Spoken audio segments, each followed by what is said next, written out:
Oklahoma, when they play Texas, they're going to be undefeated. Now, hear me clearly when I say that. 5-0 with what Oklahoma was last year, I think the average college football fan hears that and they kind of like perk up a little bit and say, whoa, hang on a second. Brent Venables, Oklahoma? Team that lost to Navy to finish the year? Got a new OC transfer portal quarterback. JD, I like Oklahoma, but undefeated going to Red River. It sounds a lot more crazy than I think it actually would be for Oklahoma to do this. What they have on their schedule to do this and to be 5-0 going to play Texas in the Cotton Bowl, 2 Power 4 opponents. You got Michigan, also graphic by or scheduled by Cato here. You got Michigan, you got Auburn.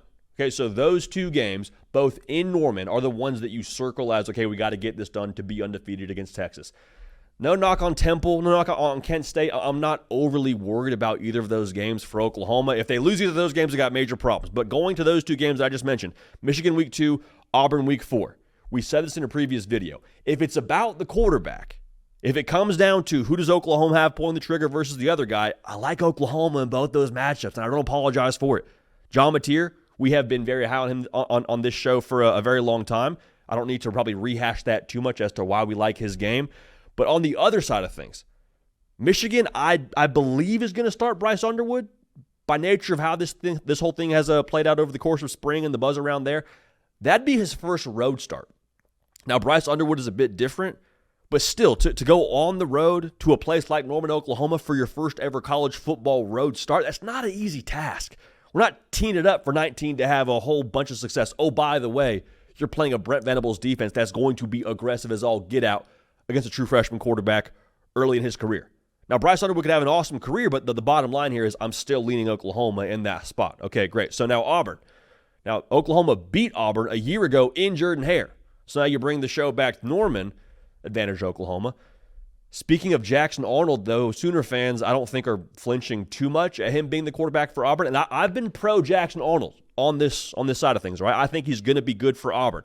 But the fact that Brent Venables practiced against him for the better part of the entire season last year, and also he's in your program the year before he was even starting, like there's a lot of, I think, understanding as to what Jackson Arnold is as a quarterback. If there was one coach that was going to know and then expose some tendencies and maybe weaknesses for a Jackson Arnold, it would be his head coach that he's had for the last couple of seasons. A quarterback with turnover concerns as well. So again, I'm leaning Jean Mateer in both those matchups. So you say, JD, that's great. The quarterback isn't everything. What about the rest of the roster? I don't see a true mismatch for Oklahoma with either of those teams, Michigan or Auburn, quite frankly. Like the advantage I think you would point to if you're Michigan is, well, we're just more physical than you. Well, our defense is coming ready to play. Wink Martindale and the boys can have something cooking for old Johnny Mateer in that flow. Yeah, probably so. Ben Arbuckle, though, that's going to be a great coordinator matchup. I don't think it's definitively one way or the other. I think it'll be a great battle, back and forth. I don't think Oklahoma's in a difficult spot relative to Michigan's strengths. Okay, well, Auburn, what do we talk about with them? The receiving core, the potential for explosive plays. Hey, what if Jackson Arnold does have the lights come on and those receivers get busy?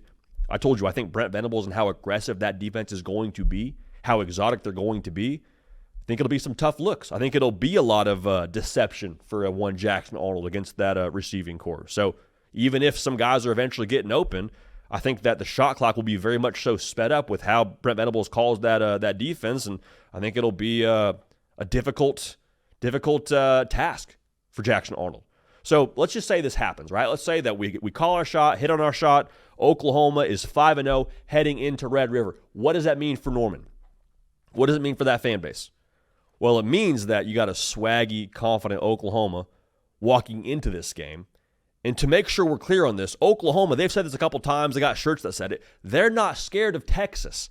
And that's not a disrespect thing. That's a beautiful part about college football thing. When you play your rival, ask Michigan, when you play your rival, you're not worried about what their record is, what they're ranked, who their head coach is.